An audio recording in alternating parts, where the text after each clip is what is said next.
नमस्कार दोस्तों, आज सवाल उठ गया है फिर से एक बार पंजाब का। पंजाब की अस्मिता को, पंजाब की पंजाबियत को, सिखिज्म को किसी ने ललकारा है। और वो किसने ललकारा है? दिल्ली के मुख्यमंत्री अरविंद केजरीवाल ने। उन्होंने भारतीय जनता पार्टी के पक्ष में बात की है। उन्होंने बात की है नरेंद्र मोदी के पक्ष में। उन्होंने पंजाब को डराने की कोशिश की है। आप भी देखिए उन्होंने क्या कहा है, फिर आगे बताता हूं। क्या राय है नेशनल सिक्योरिटी के मुद्दे पे, इंटरनल सिक्योरिटी के मुद्दे पे? इस किस्म की राजनीति अच्छी नहीं है। अगर ऐसे राजनीति होगी तो फिर सुरक्षा कौन देगा?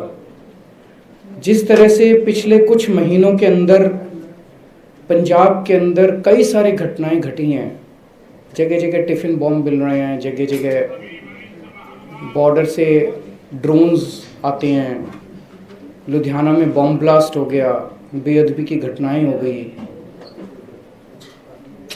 मैं आज पंजाब के सभी लोगों को, हिंदुओं को भी, सिख समाज को भी, क्रिश्चियंस को भी, मुस्लिम्स को भी, सभी जाति के लोगों के, सभी धर्मों के लोगों को, 3 करोड़ पंजाबियों को यह आश्वस्त करना चाहता हूं कि आम आदमी पार्टी की सरकार आएगी तो आपकी सुरक्षा की जिम्मेदारी हमारी होगी।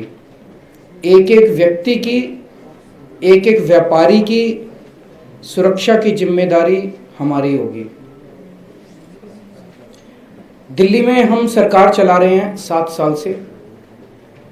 केंद्र सरकार से हमारे बहुत सारे मतभेद हैं, होते ही हैं 2 सरकारों के बीच में। लेकिन आप लोगों ने देखा कि कभी भी हमने जब जब देश का मुद्दा आया, जब जब समाज का मुद्दा आया, जब जब लोगों का मुद्दा आया, हमने कभी राजनीति नहीं की उस पर। आप लोगों ने देखा होगा कि किस तरह से कोरोना के वक्त में हमने, केंद्र सरकार ने बहुत बार हमें प्रोवोक किया, लेकिन उसके बावजूद हमने केंद्र सरकार के साथ मिलकर काम किया और कोरोना को अच्छे से दिल्ली के अंदर हमने मैनेज किया। अरविंद केजरीवाल ने साफ साफ कहा कि जिस तरह से प्रधानमंत्री का काफिला रोका गया, जिस तरह से यहां टिफिन बम मिल रहे हैं, जिस तरह से दूसरी चीजें हो रही हैं, उससे पंजाब में खतरा पैदा हो गया है। यहां की सुरक्षा वो हो गई है, खालिस्तानी और उन सब का खतरा हो गया है। तो आप समझ सकते हैं कि किस तरीके से इन्होंने डराने की कोशिश की है और हिंदुओं को डराने की कोशिश की है। उन्होंने बताया कि 38% हिंदू किस तरीके से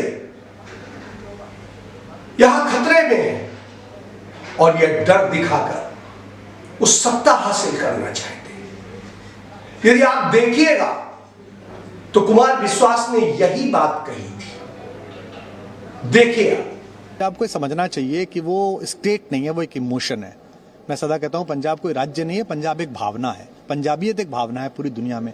ऐसे में एक ऐसा आदमी जिसने एक समय में मुझे ये तक कहा था, जब मैंने उसको कहा कि ये जो फ्रिंज एलिमेंट हैं, जो अलगाववादी संगठन है, जो खालिस्तानी मूवमेंट से जुड़े हुए लोग हैं, इनका साथ मत ले पिछले चुनाव में। और उसने कहा था कि नहीं हो जाएगा, चिंता मत कर। और कैसे चीफ मिनिस्टर बनेगा तो उसने उसका फार्मूला भी बताया था कि ऐसे ऐसे भगवंत को और फुल्का जी को लड़वा दूंगा और मैं पहुंच जाऊंगा। और आज भी वो उसी पथ पे है, मानो मत मानो, और नहीं भी है तो वो पपेट बिठा लेगा, कोई कुछ कर लेगा वो कुछ काम। तो ऐसे में उसने मुझे इतनी भयानक बातें बोली जो कि सबको पता है, पंजाब में सबको पता है। कि एक दिन तो मुझसे कहता है कि तू चिंता मत कर, या तो मैं एक स्वतंत्र सूबे का मुख्यमंत्री बनूंगा। और मैंने कहा ये अलगाववाद 2020 का रेफरेंडम आ रहा है, पूरी दुनिया फंडिंग कर रही है ISI से लेके और बाकी अलगाववादी ग्रुप। तो कहता तो क्या हो गया, तो स्वतंत्र देश का पहला प्रधानमंत्री बनूंगा। मतलब जिस आदमी के थॉट में इतनी ज्यादा अलगाववाद को लेके वो हो कि किसी भी कीमत पे बस मुझे सरकार मिले, सत्ता। कुमार विश्वास ने कि किसी भी तरह से पंजाब की सत्ता हासिल करनी है, यह बात अरविंद केजरीवाल कहते हैं। ये अरविंद केजरीवाल और ये जो बयान है ये आज का नहीं है, ये कुमार विश्वास का बयान तब का है जब वो आम आदमी पार्टी में थे। तो आप समझ सकते हैं कि आम आदमी पार्टी किस तरह से पंजाब को बांटने की राजनीति कर रही है, किस तरीके से सत्ता पाने के लिए वो वही राजनीति कर रही है जो बड़े स्तर पर नरेंद्र मोदी करते हैं। वो डरा रही है कि बॉर्डर स्टेट है, सुरक्षा चाहिए, सिक्योरिटी चाहिए, ये चाहिए, वो चाहिए। एक बात बताइए, आज तक क्या पाकिस्तान की हिम्मत हुई है कि पंजाब पर एक हमला कर सके? पंजाबियों ने ठोक के जवाब दिया है, पंजाबियत ने दिया है, सरदारी ने दी है, और पंजाब ने अपनी सरदारी कायम रखी है। यहां का हिंदू भी डरपोक नहीं रहा है। जब आतंकवाद का भी दौर था तब भी वो लोहा लेता था, मोर्चा लेता था। तो आप समझ सकते हैं कि इस तरह डरवा करके कौन सी राजनीति हो रही है। सत्ता पाने के लिए इस स्तर तक गिर जाएंगे और टिफिन बम और दूसरे बम और ब्लास्ट की बात करते हैं। आप देखिए, जब भी कभी इस तरह की कोई घटना हुई है, चाहे लुधियाना में घटना हो रही हो या कोई और रही हो, पंजाब पुलिस ने तुरंत एक्शन लिया है और पकड़ के अंदर किया है और किसी आतंकी को पनपने नहीं दिया है एक लंबे अरसे से।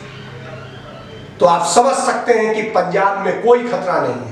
वो तो अपने इन बयानों से वही बातें साबित करना चाहते हैं जो भारतीय जनता पार्टी कहती है कि पंजाब में इस बात का खतरा है, पंजाब खालिस्तानियों के हाथ में है, पंजाब फिरका परस्तों के हाथ में है। तो आप समझ सकते हैं कि यह राजनीति, डराकर राजनीति। और एक बात और, अरविंद केजरीवाल ने यह भी इसी बयान में मान लिया कि वह भारतीय जनता पार्टी के साथ मिलकर दिल्ली में सरकार चलाते हैं। अब कहने के लिए वो भले ही जनहित की बात कर देते हो, लेकिन मिलके चलाते हैं। एक शब्द उनके मुंह से नरेंद्र मोदी के लिए नहीं निकलता है, क्योंकि उनका डर कहीं ना कहीं दिख जाता है। क्योंकि उनके दफ्तर में जब सीबीआई ने रेड की थी तो जो फाइलें जब्त की थी वो फाइलें आज नरेंद्र मोदी के पास है। जिस दिन वो नरेंद्र मोदी पर हमला करेंगे उस दिन वो फाइलें निकल आएंगी। तो यह डर साया। और इसके साथ साथ आप एक चीज समझ लीजिए कि अरविंद केजरीवाल कितने झूठे हैं, इस बात का सबसे बड़ा सबूत 1 साल पहले सिंगापुर सरकार ने दिया था। उन्होंने सिंगापुर के बारे में एक टिप्पणी की थी, गलत टिप्पणी की थी। उस पर सिंगापुर सरकार ने भारत सरकार को फटकार लगाई थी और उस पर भारत के विदेश मंत्री एस जयशंकर को माफी मांगनी पड़ी थी, सफाई देनी पड़ी थी। और उस सफाई देने के बाद में लेकिन सिंगापुर इसके बाद नहीं माना। उसने एक अपने यहां कानून पास किया जो कि अरविंद केजरीवाल के खिलाफ भी था, और उसने कहा कि दोबारा करेंगे तो इस कानून के तहत उन्हें भारत से अरेस्ट कर लिया जाएगा, क्योंकि भारत और सिंगापुर का समझौता है।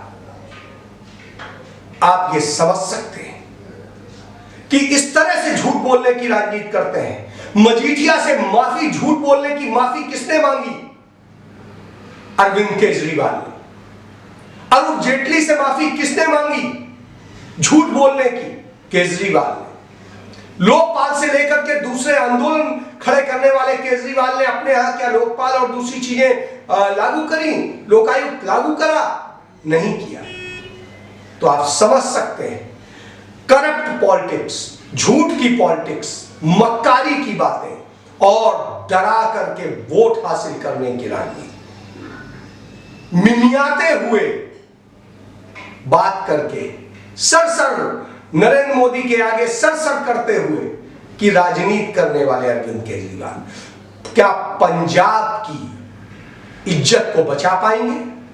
पंजाब की सरदारी बरकरार रख पाएंगे? उन्होंने जो किया है वो शर्मनाक। जो कहा है, उन्होंने लुधियाना में प्रेस कॉन्फ्रेंस में ये बात कही और जो कही है वो शर्मनाक। पंजाब इस पर सोचेगा और सोचना चाहिए, क्योंकि यदि नहीं सोचेगा तो पंजाब अपनी सरदारी गंवा देगा और पंजाब बेइज्जत होगा और उसका खसम कोई और बन जाएगा। धन्यवाद।